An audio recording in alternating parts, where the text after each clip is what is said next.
I'm looking forward to LA, right? Oh, so am I was disappointed the last time we were in LA. LA's Particularly Sunday, we had virtually no traffic. yeah, and LA was rough, and it's already a tougher crowd. I think they get inundated with so much in well, LA. not just books, but other media. Right, and, all yeah. the time. I mean, you drive around LA and it's like, it's coming at you from every direction. The bus stop and the posters and the signs and the sides Yeah. of buildings. And I'll be interested to see how this. I'm hoping we'll have some of that same spirit of we haven't done this for 2 years now, Right, and we're ready for really it. pent up and Ready to go, and let's just get in there and find out. I hope so. I hope so. That'll be. And I've been messaging on Facebook my friend Marlowe, John Marlowe, who is LA based and does a lot of coaching like you do with your book coaching for screenplays Oh, okay. and some pretty big movies that he's been involved in. I said, John, we're going to be in LA. We're going to be in LA. Come by the bookstore, come by the stall and at least talk to us, Right? Show up. Maybe you want to, work on a screenplay here. You never know. You never know. Yeah, that would be exciting, wouldn't it? Oh, that'd be fun. That'd be great. I got another friend who is also an author. She writes relationship fiction, not romance, but modern, times relationship fiction. Right? She's a part of this She Writes group. I don't know Oh if yeah, you know She that. Writes Press. Yeah, Yeah, I yeah. actually am on their list of editors. Yeah. So yeah. I don't know if you know Lorraine Devon Wilkie. I don't She's know. got like 3 books out, and I'm hoping I can get Lorraine to at least come by. She Yeah, and that'd be I great. do not see eye to eye on almost anything. We knew each other in high school, and we've reconnected. But Well, I'm glad you said that because it reminds me that there are. I need to let my Goodreads readers know I'm coming because I have several who are LA based. Yeah. Who I think will come out to see us. So I gotta Yeah. talk that up a little bit. At least just gets a little traffic by her. Even if you get, oh yeah, my friend also is an author. right, Totally different from me. You may not like his stuff, but right, Go by and exactly. Mm-hmm. Well, that's the thing, right? We like to do that. We do that a lot in the Brick Cave booth because all the books are good. Oh, yeah. we can do that. or the times that we would send people down to the other indie author booths and say, Yep. hey, you're interested in westerns, go over there. Yeah, we did that. We there's- did that again this year at TFOB Yeah. because we knew Jeff Marriott. He's got westerns out. People want westerns. Go over Go to that see him. booth, right? Yeah, You go just see that him. kind Talk of thing. to him. Yeah. Yeah. So it's fun. It's good to do that. I just enjoy the heck out of that kind of interaction and Well, author kind of linkage and leveraging. Okay, you don't like my stuff? I know a guy who Yeah. writes stuff you would like. Exactly. Go see him. and readers appreciate it because you're giving them guidance to where to find Where to find what they want to what look they for. want Yeah. rather than trying to push your own books on them. Yeah. Because I always tell readers, I don't want to shove something into your hands that you're not going to enjoy. I want you to love my book. If you're not going to love my book or enjoy my book, why would I want you to, feel forced to buy it? Yeah. No, And I think we did a good job with that. I don't think anybody felt. no, we don't. We had pressure. people who would buy this book, that book. Oh, yeah. But it was never, oh, you like that, you got to buy this one. No, it wasn't. It's not pressure, but we always offered. We always get to Well, offer a of deal, which course, is you nice. offer a So a deal. multiple Hey, book deal. If you can't make up your mind, you can get a You discount can by get buying buy 2 both, books right? and get them both. It's pretty easy. And if you're a book person, you're like, discount on books, right? Because that's how I am. Books? Discount on books. Well, okay, at LA, we will be in booth 170. That's booth 170. 170. And it's actually in the same location that we've been Okay. at. The number's just different this time. So we're still in the same kind of general. We're right in the. My understanding is that we're in the same spot. That was a It's good just spot. That they renumbered it. That was a very nice spot, actually. It wasn't a corner, but it was still Yeah. kind of in the their, thick of things. Their corners are, Yeah, well. a challenge to get. So there we are. So books and book festivals. I cannot wait to do more This of has it. been so much fun for me. And I was exhausted. Well, yeah, but it's a good kind of exhausting. Yeah, it was. It was. And I can tell you, I had more fun that weekend down in Tucson than I've had in a long time. And I was coming off a couple of really tough weeks at work. It's like, Yeah. oh, this is so good. This is so nice. I hear you. I think we all needed it. It was good to be able to do it. Yeah. So you want to talk a little bit about, let's do our reading update. And Okay. let's start with you. Okay. I am deep into Jeff Shara's Rise to Rebellion. Now, I'm a huge fan of both Jeff and Michael Shara. I don't know if you know them. They do no. historical fiction. Michael Shara wrote Killer Angels, which became the TV movie Gettysburg. His son Jeff has carried on the tradition, wrote Gods and Generals, which Oh, you've talked has about been that. condemned by some people. He also wrote Final Measure. He wrote a whole series of the Civil War in the West. He's written a series of historical fiction about the Allied invasion of Normandy and the, march through France. What Shara does, and what he does, I think, really well, is take historical people and fictionalizes, novelizes them, but is very true to the actual words that they used. That's what you're doing in your book. That's what I'm trying to do. I'm trying to emulate him a great deal. And so Rise to Rebellion is 1770 to 1776. And it's from the viewpoint of John Adams, Ben Franklin, Thomas Gates, who was the British general at Boston.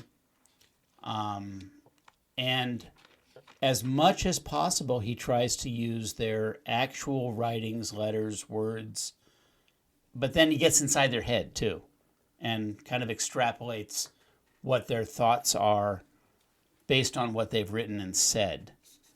It's very effective. It's a little bit long-winded sometimes, and the language, it can be a little bit dense because he's using the language of the times. But I wasn't very happy with Last Full Measure, which was his final book in his Civil War series. It was, I think, more of a survey. But the first three books governing the war in the West and is a deep dive into the mind of, Pat Claiborne, Confederate general, and George Thomas, Union general, who are very, very capable people who are largely overlooked by history.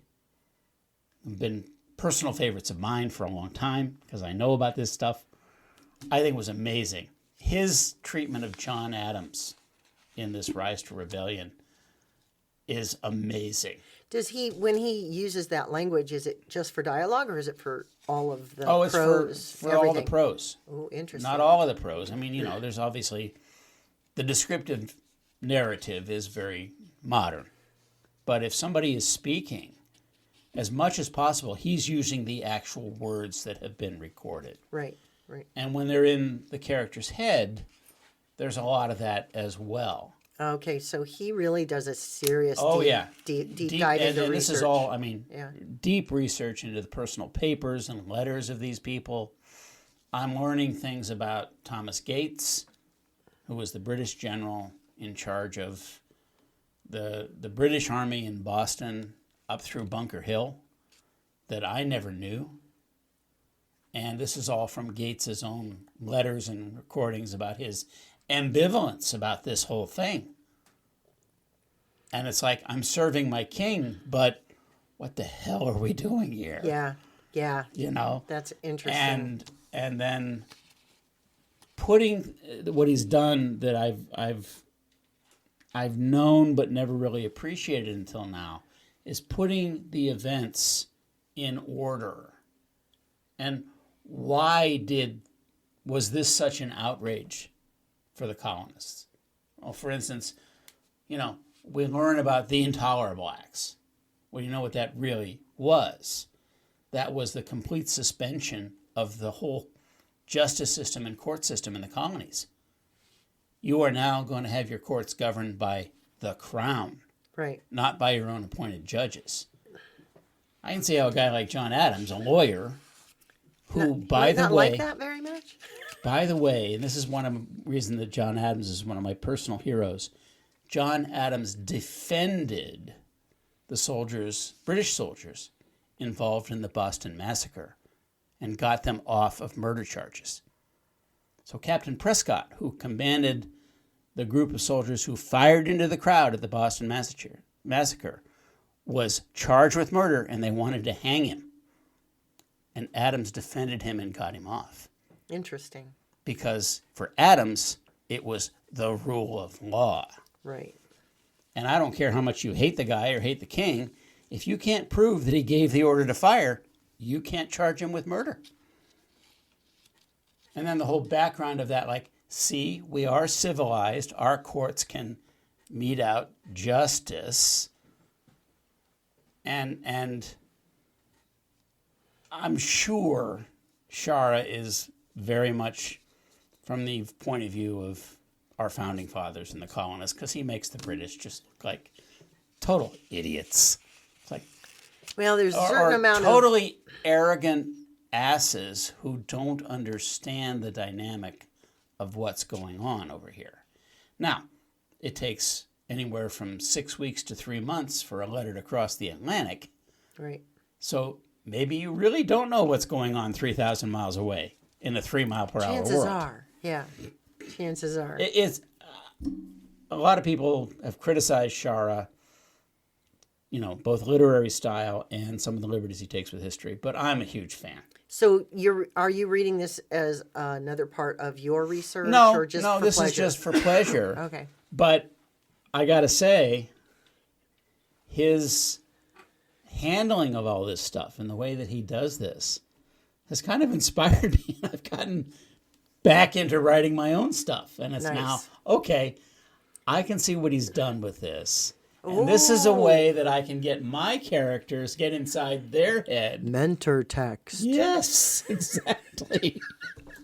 Have we talked about that? Oh, we have.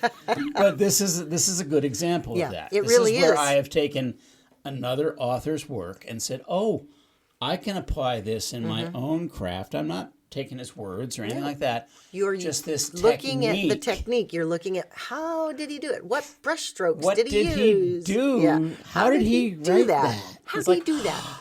I can take this character that I've already kind of set up, and I can do all of this stuff with him now.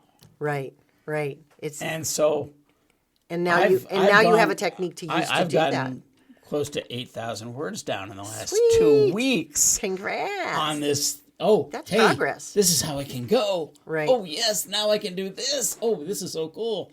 Yeah, that's it's good. been a lot of fun. Yeah, that's really good. I'm glad. That's to why hear that. I spend so much time talking about this. I mean, again, you either like Shara or you hate him. A lot of people don't like his style. But for me, this has been very inspirational because I'm trying to write the same kind of book. And now I can see, oh, I see how you did that. Uh-huh. I saw how you took that technique and I was applied it. I was once reading a book, and I wish I could find it again because I was once reading a book, and I was reading along, and I found that I was in backstory. Like, I was in flashback, not backstory, but flashback, and I didn't know how I got there. And I went back and reread it like 3 times to see how the author did it. And I really wish I had made a note of which book that was so that when I have someone struggling with that, I could show them how to float that in, Yeah. how to float your reader right in there where they don't even realize it's the transition's so smooth. It was like butter.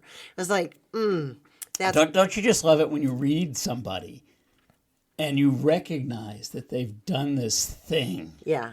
this turn of phrase or this change of scene, and it's done so well. And it's Yeah. like, how did you do that? You have to go back and pick it apart, and that then it becomes a mentor text. But you know what I also tell people? If you're reading a book and you hate the way they did something, mentor text. Don't do that. Don't do that. Right? Use that as don't do that. A cautionary tale for your own writing. Just whatever it is they did that you disliked, just don't do it. Right? So yeah, I love using books to understand how things are done. Yeah.